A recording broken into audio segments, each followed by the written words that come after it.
حضور اگلا سوال مس طاہرہ یونس جو کلیپم سے تشریف لائی ہیں ان کا ہے. وہ غیر از جماعت خاتون ہیں. وہ کہتی ہیں میں یہ پوچھنا چاہتی ہوں، وہ یہاں تشریف فرمائے ہیں جی.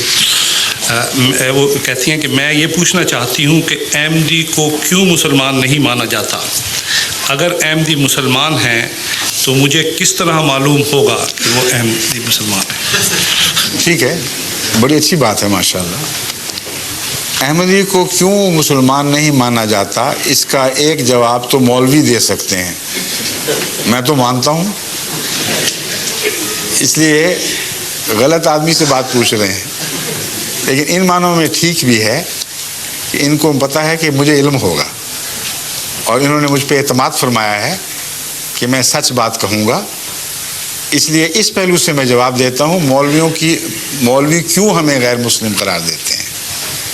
اس پہلو سے بات یہ ہے کہ ایک تو ختم نبوت کا عقیدہ جیسا کہ میں نے آپ کے سامنے کھولا ہے، اس کی اگر غلط تشریح کی جائے اور یہ کہا جائے کہ رسول اللہ تو قرآن تو فرماتا ہے اس کے بعد کوئی نبی نہیں، رسول اللہ فرماتے ہیں لا نبی آبادی، اس کے بعد نئی نبوت کا سلسلہ شروع کر بیٹھے ایک آدمی، تو مسلمان کہاں سے رہے گا؟ جس نے ختم نبوت کی مہر توڑ دی، جس نے رسول اللہ علیہ وسلم کی غلامی سے آزاد ہونے کا ادعا کر لیا، وہ بھی کافر، اس کے ماننے والے بھی کافر. اور ایک بات جو نہیں بتاتے وہ میں آپ کو بتا دیتا ہوں، اس میں یہ بھی کافر ہو جائیں گے، سارے اکٹھے باہر جائیں گے. وہ یہ کہ یہ خود مانتے ہیں کہ مسیح آئے گا اور مہدی بھی آئے گا، اور یہ بھی مانتے ہیں کہ مسیح لازماً نبی اللہ ہوگا. تو آئیڈینٹی کا فرق ہے، عقیدے میں تو فرق ہی کوئی نہ رہا. سارے یہ علماء تسلیم کرتے ہیں، آپ ان سے پوچھ کے دیکھ لیں کہ مسیح آئے گا تو نبی اللہ ہوگا کہ نہیں؟ کہ ہوگا. امام مہدی خدا مقرر کرے گا کہ نہیں؟ کہتے ہیں کرے گا. اگر آپ امام مہدی کا انکار کر دیں گے تو مسلمان رہیں گے؟ سوال ہی نہیں پیدا ہوتا. وہی بات جب ہم کہتے ہیں تو ہم کافر یہ کیوں نہیں ہوتے کافر اس سے؟ اگر زہر ہے تو سب نے کھایا ہوا ہے، پھر یہ اجتماعی خودکشی ہونی چاہیے. لیکن ہم بچ جاتے ہیں اس وجہ سے کہ ان کا اپنا عمل، ان کا اپنا موقف ان کو جھوٹا قرار دے رہا ہے. بس اگر غیر مسلم بنتے ہیں تو یہ بنیں گے، ہم نہیں بنیں گے. اور حوالہ میرے پاس کیا ہے؟ رسول اللہ صلی اللہ علیہ وسلم کا. حضرت صلی اللہ علیہ وآلہ وسلم کے دو فتاوی ہیں جن کو پیش نظر رکھیں. ایک یہ کہ اگر کوئی مسلمان کو کافر قرار دے تو وہ غیر مسلم ہو، خود کافر ہو جائے گا. یہ وہ فتویٰ ہے جو علماء جانتے ہیں کہ صحیح ہے، اور اس کے متعلق کوئی بحث نہیں اٹھائے گی کہ کمزور حدیث کی بات ہے. اور حضرت مسیح موعود علیہ السلام نے ان کو کافر کہنے سے پہلے 12 سال تک مسلسل صبر کیا ان کے فتووں پر، اور یہ حدیثیں یاد کرائیں. آپ نے فرمایا کہ میں کسی کلمہ گو کو کافر نہیں کہنا چاہتا. میرا انکار بھی کرتے ہو پھر بھی میں کہہ سکتا. میرے دل میں یہ طاقت نہیں کہ میں کلمہ گو کو کافر کہہ دوں. مگر میں تمہیں یہ حدیث بتا رہا ہوں، اگر تم باز نہ آئے تو پھر محمد رسول اللہ علیہ وسلم کے فتوے کے خلاف میں کوئی فتویٰ نہیں دے سکتا. اور وارننگ کے بعد 12 سال کے صبر کے بعد گالیاں کھا کر کافر دجال کہلا کر جب وہ باز نہیں آئے تو پھر آپ نے یہ فتویٰ دیا. اور صبر کا یہ حال ہے کہ حضرت نواب محمد علی خان صاحب جو شیعوں سے مسلمان احمدی ہو کر حضرت مسیح علیہ السلام کے مریض بنے، احمدی ہونے کے باوجود اپنے گھر مولوی ثناء اللہ کو ملازم رکھا ہوا تھا، اور وہ امام الصلاۃ تھے. مولوی ثناء اللہ کے پیچھے نمازیں پڑھتے تھے. تو ایک طرف نہ صرف حوصلے کا دعویٰ بلکہ حوصلہ سامنے کھلا بیٹھا ہے. کون کہہ سکتا ہے ان حقائق کے خلاف کچھ؟ مولوی ثناء اللہ کی اولاد اگر کہیں زندہ ہے اس سے پوچھ لیں. ان کے والد صاحب ہمارے پھپھا جان نواب محمد علی خان کے ہاں ملازم بھی تھے، بچوں کی تعلیم وغیرہ کے لیے بھی، اور امام بھی تھے. جب یہ مولوی باز نہیں آئے تو پھر حضرت مسیح موعود علیہ السلام کا یہ فتویٰ چلا ہے کہ اب کوئی گنجائش نہیں ہے میرے پاس، اس لیے اگر تم مجھے کافر کہو گے تو رسول اللہ کے فتوے کے مطابق تم کافر ہو جاؤ گے۔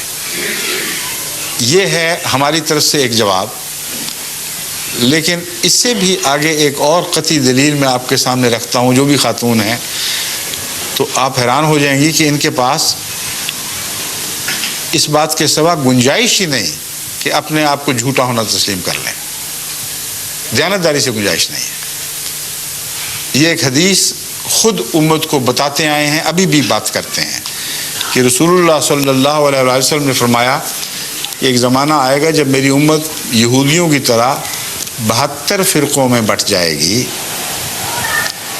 یہ وہ حدیث ہے جسے مولوی عبد الوہاب صاحب جو وہابی فرقے کے سربراہ ہیں، انہوں نے بڑی شد و مت سے اپنی صداقت کی نشانی کے طور پر پیش فرمایا ہے۔ وہ کس طرح؟ وہ یوں کہ کہتے ہیں کہ رسول اللہ صلی اللہ علیہ وسلم نے فرمایا 72 فرقوں میں بٹ جائے گی، وہ 72 کے 72 جہنمی ہوں گے سوائے ایک کے جو 73ویں جماعت ہوگی۔ تو مولوی عبد الوہاب صاحب نے یہ دعویٰ کیا، ان کی کتب میں لکھا ہوا موجود ہے کہ میں جس فرقے کا بانی ہوں یہ وہ 73ویں جماعت ہے، جس کے متعلق یہ خوشخبری تھی کہ یہ تو پکے مسلمان اور جنتی، باقی سارے 72 کے 72 جہنمی ہیں۔ حدیث تسلیم ہو گئی نا سعودی عرب کو پوری طرح۔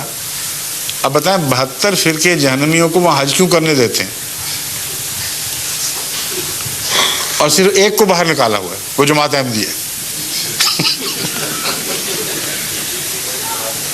عجیب بات ہے نا۔ رسول اللہ صلی اللہ علیہ وسلم فرماتے ہیں 72 جہنمی ہوں گے، ایک جنتی اور وہ جماعت ہوگی، اور ان کے اپنے بانی فرماتے ہیں کہ ہم وہ جماعت ہیں مگر 72 کی حدیث سچی، باقی سب جہنمی ہو گئے نا۔ ان جہنمیوں کے لیے دروازے کھولے ہوئے ہیں، ان کی خاطر مدارات ہوتی ہیں، حج کی ساری سہولتیں مہیا کی جا رہی ہیں، اور ایک کو نکال کے باہر پھینکا ہے، وہ ایک جماعت ہے، جماعت احمدیہ۔ اب یہ دلیل ایک اور شکل بن جائے گی، اختیار کر لے گی۔ ہو سکتا ہے یہ سارے سچے ہوں ان معنوں میں کہ ہر ایک یہ سمجھتا ہے کہ ہم 73ویں ہیں، ہے نا ہر ایک کو حق، اگر ہمیں حق ہے تو ان کو بھی حق ہے۔ اگر ان کو حق ہے کہ وہ اپنے آپ کو 73واں سمجھیں اور باقی کو 72 سمجھیں، تو 72 میں بیٹھے کیا کر رہے ہیں؟ ان کے متعلق اعلان کیوں نہیں کرتے کہ تم ہرگز مسلمان نہیں ہو، تم جہنمی ہو؟ جب اعلان آتا ہے تو کہتے ہیں ہم 72 ایک طرف، جماعت احمدیہ ایک طرف، اور جب اپنا سچا ہونے کا دعویٰ کرتے ہیں تو کہتے ہیں ہم 73ویں جماعت ہیں، 72 کے اندر بیٹھے ہوئے ہیں۔ اب آپ بتائیں جس ہوٹل میں 72 کمرے ہوں، 72 کو آگ لگ جائے تو وہ 73ویں کمرے والے بیٹھے رہیں گے ان کے اندر شامل ہو کر؟ وہ تو ہر آدمی نکلنے کی کوشش کرے گا۔ رسول اللہ صلی اللہ علیہ وسلم نے آگ لگنے کی بات کی ہے، 72 کو آگ لگ گئی، یعنی گمراہ ہو گئے، اور یہ ان میں اندر بیٹھے ہوئے فخر سے کہہ رہے ہیں کہ ہم 72 ہی ہیں۔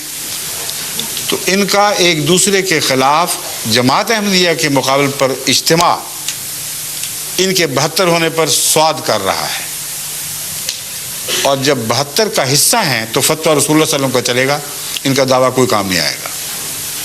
یہ دو ٹوک بات ہے، اس پر آپ غور فرمائیں تو آپ کو امید ہے کہ انشاءاللہ تعالی بات کی سمجھ آ جائے گی یہ کیوں ہمیں غیر مسلم کہتے ہیں۔ اسی میں ان کے جھوٹے ہونے کی دلیل، آپس میں ایک دوسرے کو کیوں نہیں کہتے غیر مسلم؟ جب آپ 73 ہونے کا دعویٰ کر رہے ہیں، جن کو رسول اللہ صلی اللہ علیہ وسلم نے جہنمی کہہ دیا، غیر مسلم اور کیا ہوتا ہے، وہ کیوں نہیں کہتے؟ وہاں ان کی آوازیں کوئی دب جاتی ہیں، بزدل ہیں، تقویٰ نہیں ہے، سیاست کرتے ہیں، اس کے سوا کوئی مقصد نہیں۔ شیعوں کے اوپر دیکھیں کیسے کیسے فتوے ہیں جو سنیوں نے لگائے ہیں، شیعوں کے جوابی فتوے بھی بڑے سخت ہیں، مگر وہاں حج میں ان پر کوئی اعتراض نہیں۔ وہابی فرقہ توحید کے نام پر اٹھا تھا، اور سارے مزار جو ان کی عزت کی جاتی ان کو مٹا دیا گیا تھا، تمام احترام کی نشانیاں دور کر دی گئیں، لیکن بریلوی وہاں لاکھوں کی تعداد میں آتے ہیں جو داتا دربار کے سامنے بھی سجدے کرتے ہیں. جگہ جگہ پیر بنائے ہوئے ہیں, ان کے درختوں پر ان کے نام کی ٹاکیاں جو ہوتی ہیں, چیتھڑے, وہ لگائے ہوئے نشانی کے طور پر کہ اس پیر سے ہم نے بیٹا مانگا تھا, اس نے دے دیا. اس پیر سے نزلہ درست کروایا تھا, اس نے درست کر دیا. بھرے پڑے ہیں ایسے درخت ہزارے میں جن میں نیلی پیلی ٹلیاں لٹکی ہوئی ہیں. ایسے مشرکوں کو تو وہ اجازت دے دیتے ہیں اور کوئی پرواہ نہیں کرتے. سیاست بازی ہے, اس کے سوا کوئی بات ہی کچھ نہیں. تو ان کا فتویٰ بھی ویسا جیسا کہ ان کا عمل ہے.